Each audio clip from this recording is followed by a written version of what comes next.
¿Se acuerdan hace un par de años cuando les hablé sobre cómo detesto los narradores en primera persona? Por lo general, si un libro está narrado en primera persona, lo identifico súper rápido y automáticamente pienso que no me va a gustar.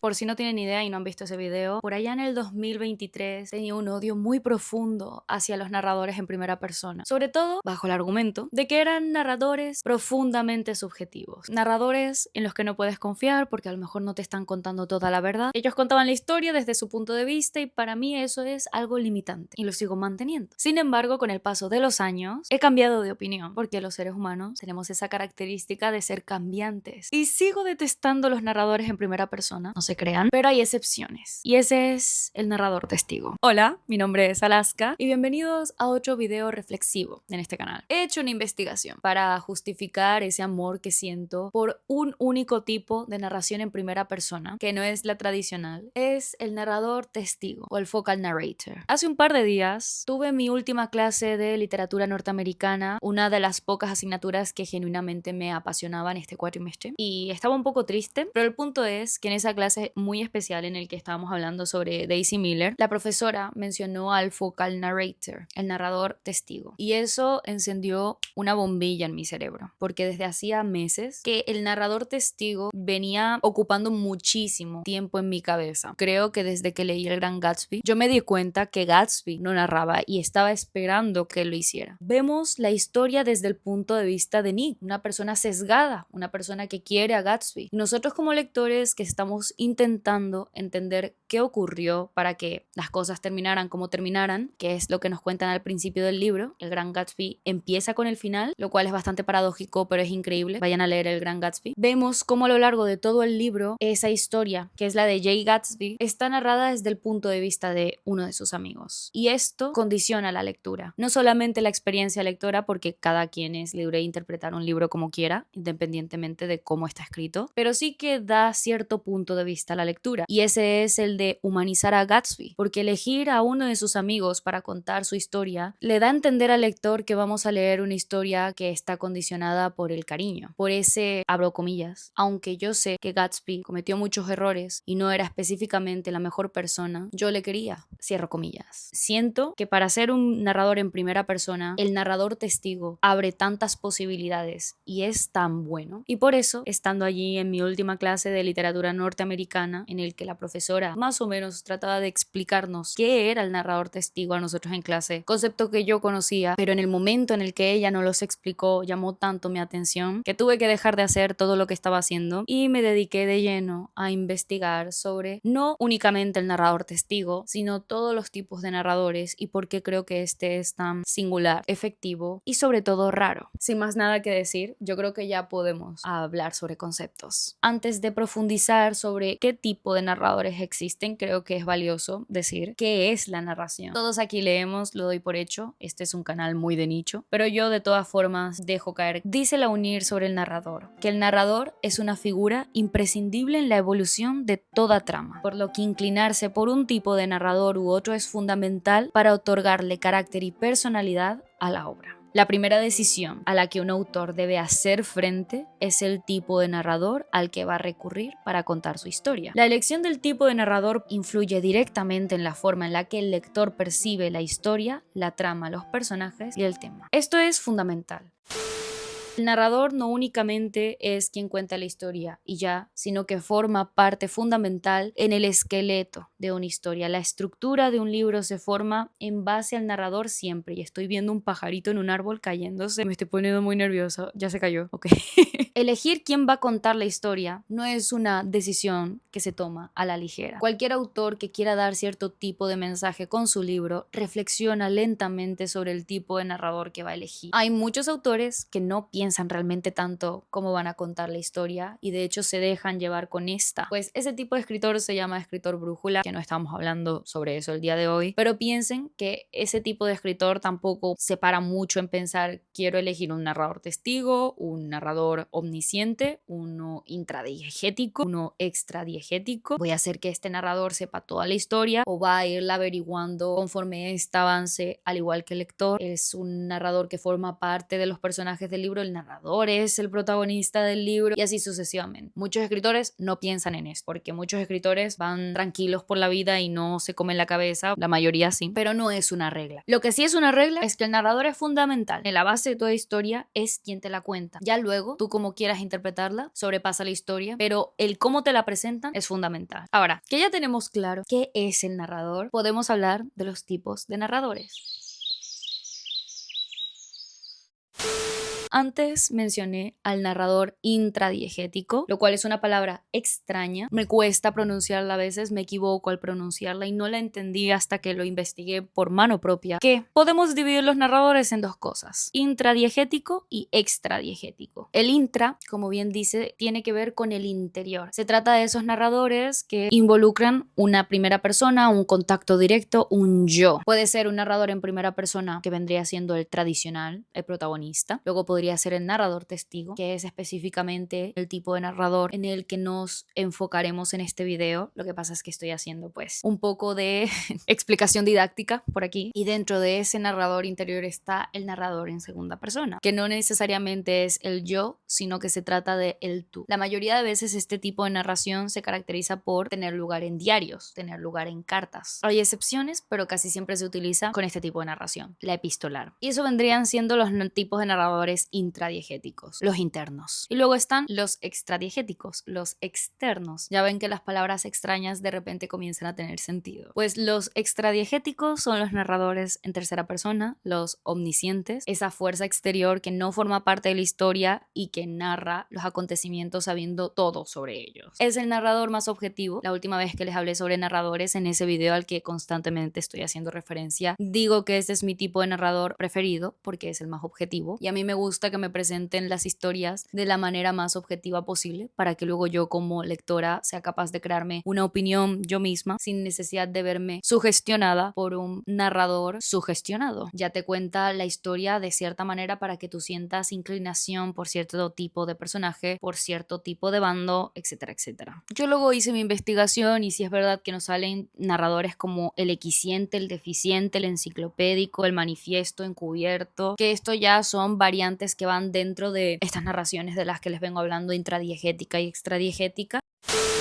Ahora que tenemos claro el concepto de narrador y las dos divisiones que pueden hacerse de las narraciones, como la son la intradiegética y la extradiegética, ya puedo hablarles de experiencias más personales. Yo como lectora, a lo largo de los años, he tratado de discernir o por qué tipo de historia siento preferencia a leer, ¿saben? Más o menos tener claros mis gustos lectores. Yo voy a leer un libro que creo me va a gustar, aunque yo no soy el tipo de lectora que va buscando sinopsis como tal, sí hay ciertos aspectos que tomo en cuenta a la hora de leer un libro. La narración siempre fue parte fundamental de todo eso. Quiero decir, me considero una lectora bastante analítica, de esas que reflexionan mucho a medida que van leyendo los libros, y con el paso de los años he notado que eso se ha incentificado incluso más. Por lo tanto, los narradores son una cuestión que genera muchísima inquietud en mi interior. Cuando empiezo un libro, lo primero que hago nada más empezarlo es identificar el narrador. ¿Quién me lo está contando? Si es un personaje, si está narrado en tercera persona, si es el protagonista, si no es el protagonista. Y aunque antes era algo que medianamente tomaba en cuenta, que al notar yo decía, ok, me está contando la historia de este personaje, ya es una cuestión fundamental para mí como lectora el saber quién me está contando la historia, porque eso es lo que les dije en un principio, condiciona la historia. Quién me la está contando es la voz que el escritor decidió darle para que esta historia fuera contada. Por lo tanto, pueden ver que yo con las narraciones soy una persona muy detallista, de estar constantemente fijándose en cómo una historia es contada. A ver si retomo el hilo. Cuando hace un par de años estaba muy decidida en detestar los narradores en primera persona, sí es verdad que no estaba tomando en cuenta estos factores cambiantes, sino que para mí solo existían dos tipos de narraciones, la intradiegética y la extradiegética. Y a la hora de elegir qué narración es mi favorita, qué tipo de narración es el que yo prefiero leer como lectora, no es que como no me gustan los narradores en primera persona, nunca voy a volver a leer un tipo de libro narrado en primera persona, para nada. Pero si me toca elegir cuál prefiero, siempre me decantaba por la extradiegética, la externa, en la que nosotros los lectores y el narrador no nos empapábamos en la historia, era como la veíamos desde fuera, de la manera más objetiva posible, y nos creamos opiniones de ella desde fuera. Mientras que en la intra era como enterarse de las cosas desde el punto de vista de una persona que está formando parte de las cosas en directo. Y para mí se sentía, lo que les digo, condicionador y desordenado. Ya si la historia está narrada en pasado o en presente es otra cuestión totalmente diferente, porque contar las cosas mirándolas desde una perspectiva en el futuro, es decir, te está contando algo que vivieron los personajes y a lo mejor puede reflexionar sobre ello a medida que te lo va contando. Si es verdad que también condiciona la experiencia lectora, da igual si es una narración externa o interna. Los primeros libros que se me vienen a la cabeza a la hora de mencionar lecturas que están escritas en primera persona y son vistas desde el futuro, es decir, te van contando algo que ocurrió en el pasado, es Los restos del día de Kazuo Ishiguro, un libro que leí este año y que me gustó muchísimo, al igual que Atonement de Ian McEwan, otro libro que me gustó bastante que leí en 2023 y que también está ambientado en la Inglaterra de mediados del siglo XX. Ambos son narradores en primera persona que están viendo la historia desde el pasado, y lo que les dije antes, esos son tipos de narraciones que condicionan la experiencia lectora, porque a medida que van ocurriendo tú puedes ver cómo el narrador reflexiona sobre las cosas que ocurrieron, como que se van dando cuenta con el lector de si se tomaron las decisiones correctas en el momento en el que fueron tomadas, ¿no? Pero bueno, retomo.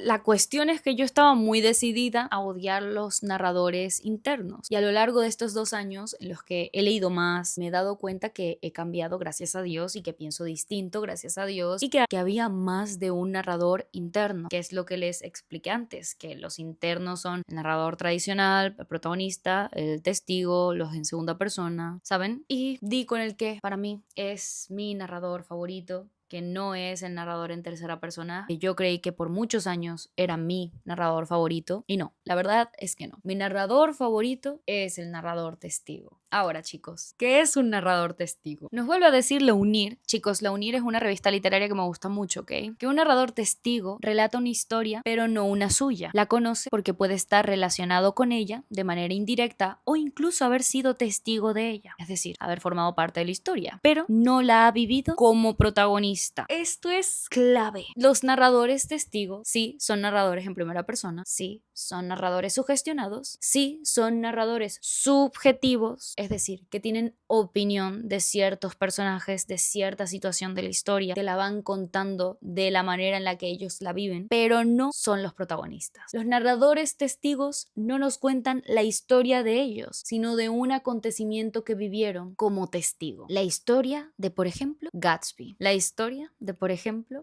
Holly Goliath. Si me conocen, saben que uno de los libros más icónicos que he leído y que me ha fascinado es escrito por Truman Capote, y ese es Desayuno en Tiffany's. Una historia corta que ha marcado la literatura y el cine. La cuestión es que contiene un narrador testigo. Y cuando yo leí por primera vez este libro no lo sabía. Yo siempre he leído libros desde cero, sin tener ni idea, sin investigar y contando qué me parecían, contando las características diferenciadoras del libro. Yo venía aquí hablándoles de los libros que había leído, diciéndoles, lo narra la hermana, narrado desde el punto de vista de su madre, y cuenta la historia del protagonista, más el protagonista no es quien lo narra. Todo eso, chicos, son narradores testigos. Desayuno en Tiffany's nos cuenta la historia de Holly Goliath, una chica de 17 años que vive en el Nueva York de siglo XX, los locos años 20, cuando había un montón de dinero por las calles, Wall Street, etcétera, etcétera. Y ella pues vivía en un apartamento sola, pero se relacionaba con la alta clase neoyorquina, específicamente con hombres muy adinerados. ¿Y cómo vamos a ir leyendo la historia de Holly? Pues a través de los ojos de su vecino, cuyo nombre no conocemos, y que desde un principio se ve profundamente atraído por el tipo de vida que tiene Holly. Es una mujer única, excepcional, maravillosa, y que encima de alguna manera logra siempre salirse con la suya. ¿Cómo lo hace? Pues esto, chicos, es uno de los primeros narradores testigo que leí en mi vida sin yo saber siquiera que era un narrador testigo, pero pierdo el hilo. Continuamos con la investigación. El focal character es capaz de ver la trama desde arriba, es decir, la ve como un foco. Es casi como si fuera un narrador omnisciente, pero no lo es. Puede decirse que incluso puede ir descubriendo la trama poco a poco como uno de los personajes, ya que va viviéndola con ellos. Es importante decir que también este tipo de narración carece de objetividad. Se ve sugestionado por los personajes por los que siente más cariño. Si cuenta la historia de un buen amigo, por ejemplo, este narrador testigo siempre encontrará la manera de darle características redentoras a ese amigo. Claro, me acuerdo, esto fue lo que yo escribí. Esto es algo que dijo mi profesora en la clase de literatura norteamericana, que es lo que les dije dije antes. Continúo leyendo. Desde una perspectiva individual, los narradores testigos, al seguir siendo narradores en primera persona, por más que no sean los protagonistas, de igual manera dejan su impronta en dicha narración y por lo tanto convierten a esta en una narración subjetiva, es decir, sesgada y por lo tanto no verdadera. Es decir, esta historia que nos está contando este protagonista podría tener 30 interpretaciones distintas por los 30 personajes que forman parte de este, y ninguno tendría la verdad absoluta porque todos se ven sugestionados por sus propios pensamientos y opiniones, y eso es lo que tiene leer a narraciones internas, chicos. Todas son subjetivas, todas están sugestionadas y ninguna está escrito desde una manera en la que no haya subjetividad. No vas a encontrar objetividad en ese tipo de narración. Por eso es que siempre me veo tan reacia a disfrutar de este tipo de narración, porque yo sé que siempre va a haber otra versión de esa misma historia que yo estoy leyendo. Por lo tanto, no estoy leyendo la verdad. Y eso no me encanta. Pero si me toca elegir una excepción, el narrador testigo es mi excepción favorita. Sé que estamos hablando de tipos de narración, que ustedes ya entienden cuál es la interna y cuál es la externa. Ustedes saben muy bien el tipo de narración en primera persona tradicional que está escrita desde el punto de vista del protagonista. No les estoy contando nada nuevo. De hecho, este tipo de información ustedes estarán hasta el hartazgo de escucharla porque las narraciones son un tema básico en la lectura y estoy muy segura de que ya habrán escuchado a alguien explicar los tipos de narración que existen miles de veces. Yo sé muy bien que ustedes saben que es una epístola, que es un narrador en segunda persona, ese que se dirige a ti, que te envía una carta. Por ejemplo, podríamos traer aquí Cartas de amor a los muertos, uno de mis libros favoritos que está narrado en carta. Las ventajas de ser un marginado, uno de mis libros favoritos que también están escritos en cartas, pero se sienten casi como un diario debido al nivel de intimidad que este consigue. Lo mismo ocurre con Carta de amor a los muertos, Carta a una desconocida de Stefan Zweig, uno también de mis libros favoritos que está narrado en segunda persona y que tienen esta característica interna. La cuestión con las narraciones intradiegéticas, chicos, es que son historias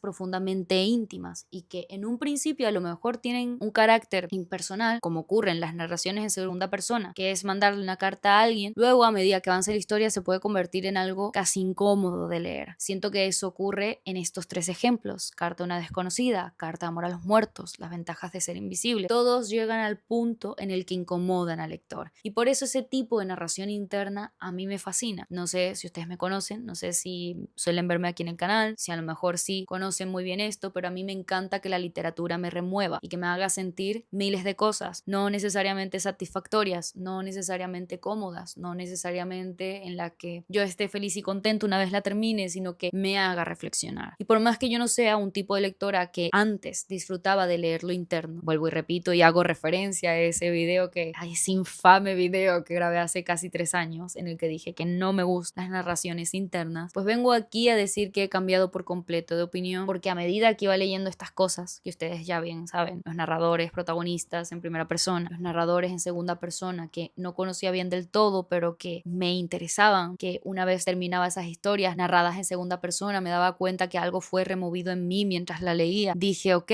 la literatura interna, la literatura interior sí me gusta, solamente que no narrada en primera persona. No me gustan los narradores en primera persona que son los protagonistas y que ven la historia de ellos y que el mundo gira en torno a ellos. No me gusta ese tipo de narrador. Descubrir la narración en epístola fue una pieza movida en mi experiencia lectora, lo que me hizo encontrar una primera excepción, pero también encontrar el narrador testigo fue otra pieza movida en mi vida como lectora, que convirtió en esta la gran excepción y lo que hizo cambiar todo lo que había leído con anterioridad. ¿Y cómo fue esto? Cuando yo me puse a reunir las características que forman al narrador testigo. ¿Qué es un narrador testigo? Entender este tipo de narración, todo eso que les expliqué antes. ¿Qué es un narrador testigo? Me di cuenta que casi la mayoría de mis libros favoritos en realidad eran narraciones testigo. ¿Cómo puede ser? Pues ya vimos 2, Desayuno en Tiffany's, El Gran Gatsby, pero no solamente eso, sino que Cumbres Borrascosas también es un narrador testigo. Cuentan con, de hecho, 2 tipos de narración en testigo. Uno es el inquilino del señor Hatley y la señora que limpia en la casa de los Hatley. Heathcliff, perdón,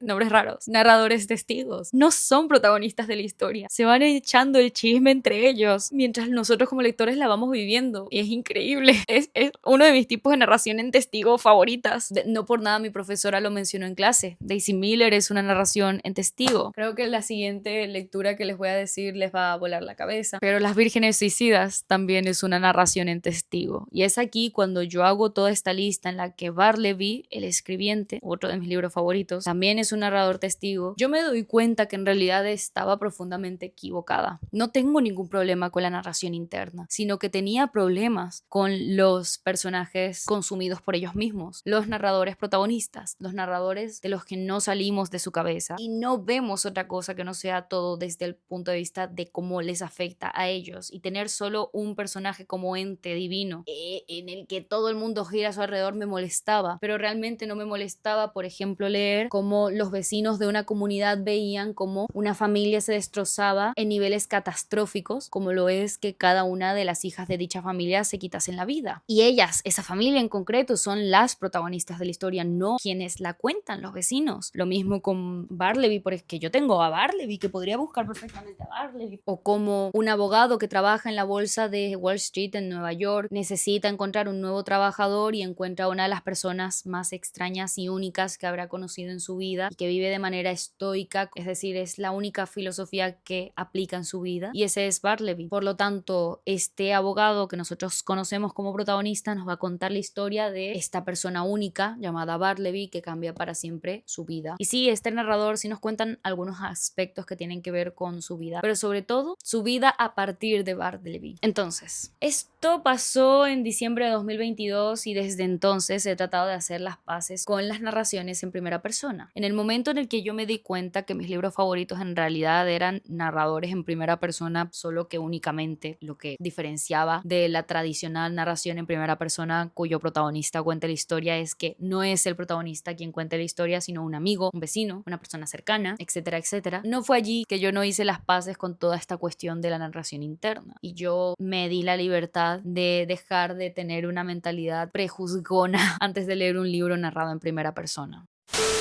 Otros dos narradores testigos que para mí son fundamentales. Novela de ajedrez, también de Stefan Zweig. Stefan Zweig podríamos decir que es un buen narrador testigo, ¿sabe? O, por sobre todo, para sorpresa de nadie, Sherlock Holmes. Sherlock Holmes está alimentando tanto delirio para mí este 2025, porque no únicamente es un narrador testigo y ya, sino que es el narrador testigo, chicos. Quien narra las aventuras de Sherlock Holmes, cuyo nombre forma parte del título de todos los libros, es John Watson, el mejor amigo de Sherlock, el compañero de Sherlock, el novio de Sherlock, el esposo de Sherlock, el amor de la vida de Sherlock. Es nuestro narrador y por supuesto que toda la historia y la literatura y la narrativa de Sherlock se va a ver sugestionada por ser narrada desde el punto de vista de su amigo. Y él lo sabe muy bien, porque a medida que lo cuenta, le habla directamente al lector y le dice: yo sé que a lo mejor esto que voy a contar pues hace ver a Sherlock de esta manera, pero ustedes traten de leerlo de la manera más subjetiva posible mientras yo lo voy contando. Y Watson sencillamente adora a Sherlock y siempre le va a dar características redentoras y siempre va a hacerlo ver como el mejor protagonista posible. Y eso es lo que tiene los narradores testigos, que ellos van a hacer ver al lector lo que ellos quieran que el lector vea. No hay otra perspectiva, no hay alguien más que te cuente la historia para que le des matiz. Ellos son los que la cuentan y punto. Y Sherlock y Watson, en específico Watson, me está dando tanta vida y está haciendo que disfrute tanto las narraciones en testigo que tenía que hacer este video. Ahora, todos los libros que mencioné con anterioridad son altas recomendaciones de mi parte, narraciones en testigo que he disfrutado con todas las letras: El Gran Gatsby, Las Vírgenes Suicidas, Desayuno en Tiffany's, Bartleby el escribiente, Sherlock Holmes, en general cualquier libro de Sherlock Holmes, pero vamos a recomendar para las personas que nunca han leído a Sherlock Holmes el primer libro de Sherlock Holmes, ¿no? Estudio en Escarlata, Cumbres Borrascosas, Daisy Miller, 7 libros narrados en testigo que recomiendo con los ojos cerrados. Ahora, estoy investigando también toda esta cuestión del monólogo interno, que no es lo mismo que una narración testigo, porque las narraciones testigo es lo que les dije antes, un personaje que a lo mejor puede formar parte de la historia o no, te la va contando, con un protagonista claro que no es ellos. Sin embargo, los monólogos internos no cuentan específicamente una historia, sino que tienen una conversación con ellos mismos sin parar. Y James Joyce era muy experto en el monólogo interno y lo quería agregar porque para mí forma parte de toda esta cuestión intradiegética. Este tipo de narración interna y los monólogos internos sobre todo entran en el espacio de narraciones internas que no me molestan, porque yo quería venir aquí a hablar de todo tipo de narración para que no se quede solo en el narrador testigo, que es en lo que quería profundizar sobre todo, sino que también ustedes se den la oportunidad de a lo mejor investigar sobre estos tipos de narraciones y saber en específico cuál es su favorita. O a lo mejor digan, no he leído casi nada de narraciones en segunda persona, y se den la oportunidad de a lo mejor leer alguna recomendación que dejé caer aquí sobre las epístolas. Pero retomo el monólogo interno, que dice que en este caso el narrador no cuenta una historia al lector, sino que se dirige a él mismo, por lo que a veces el mensaje puede ser más complejo de entender. Quiero decir, una conversación entre nosotros mismos, chicos, puede estar narrada en clave, puede no querer decir el nombre de ninguna otra persona involucrada, etcétera, etcétera. No está relatando, quiero decir, sino que este narrador reflexiona, recuerda, manifiesta alguna emoción en concreto. Es decir, a este tipo de cosas se le conoce por flujo de conciencia del protagonista. Es el pensamiento de este, y no hay nada más complejo de entender o de explicar como el pensamiento. Las creencias, los principios forman parte del pensamiento, eso es verdad, y eso sí que se puede explicar, pero el pensar es una cosa muy compleja que es difícil de entender. Y si me toca dar un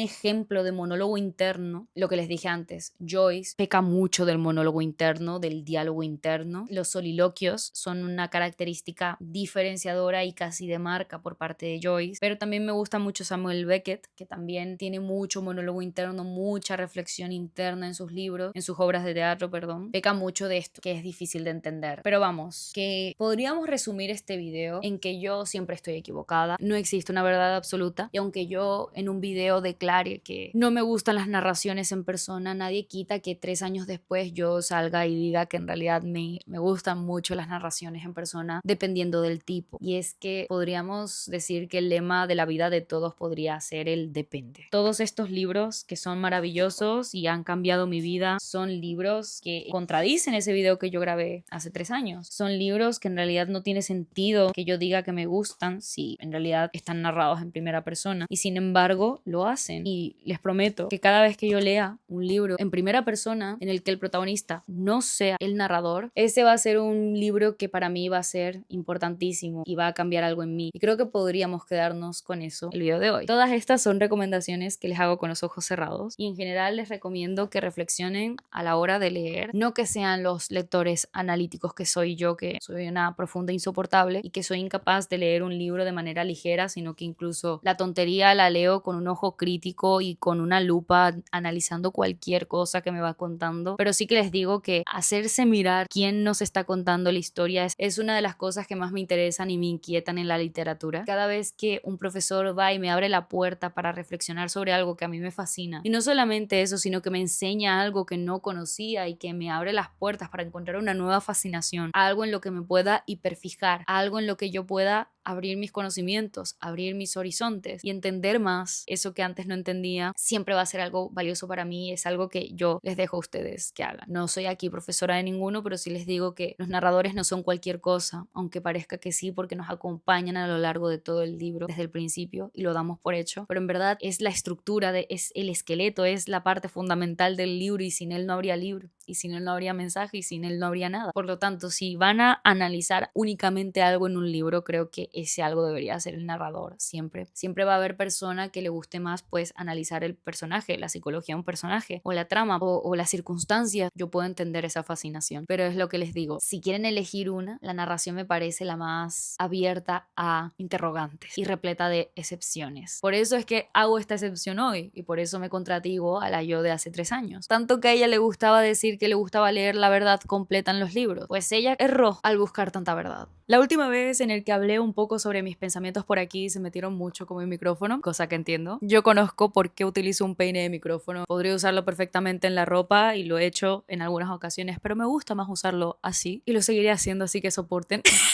Es verdad que llegaron personas bastante diferentes al canal que no suelen verlo, lo cual significa un mundo. De igual manera, yo hago la advertencia de vida de, por favor, imaginen que yo no sé nada. Puedo equivocarme y ustedes pueden corregirme o debatir conmigo o darme ejemplos o decirme lo que quieran decirme, siempre y cuando sea con amabilidad y gentileza, porque yo soy un píxel más de internet que no tiene ni la verdad absoluta ni la razón, pero a fin de cuentas también soy una humana con sentimientos y leo todos los comentarios, todos, y trato de responderlos todos siento que no hace falta pelear conmigo porque yo no estoy peleando con nadie, ni tampoco estoy aquí diciendo que tengo la verdad absoluta y ya está, ¿ok? Lo que sí les puedo decir es que el guión de este video, las cosas que leí, la pueden leer por su propia cuenta. Abajo les voy a dejar enlace a mi Substack para que vayan a leer post de esto porque lo publicaré, y les pregunto en los comentarios si conocen algún libro con narrador testigo que creen que debería leer. Y nada, espero que les haya gustado muchísimo el video. Conocen ya todas mis redes sociales, la tienen abajo: Goodreads e Instagram para cuestiones literarias, escritura en Substack, películas en Letterboxd y música en Spotify. Creo que eso sería todo. Muchísimas gracias por haberse quedado hasta el final. A lo mejor también esto es un video kilométrico, pero ya me voy haciendo la idea de que sencillamente no puedo hacer videos cortos y ya. Es muy probable que la próxima vez que nos veamos hablemos de todos los libros que leí en mayo, cosa que me emociona mucho. Y pues nada, muchísimas gracias por haberse quedado hasta el final. Nos vemos en otra reflexión. Esperemos que pronto. Adiós.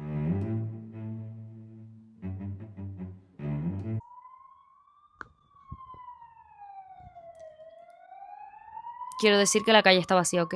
No hay nadie que le quite el paso a esa ambulancia.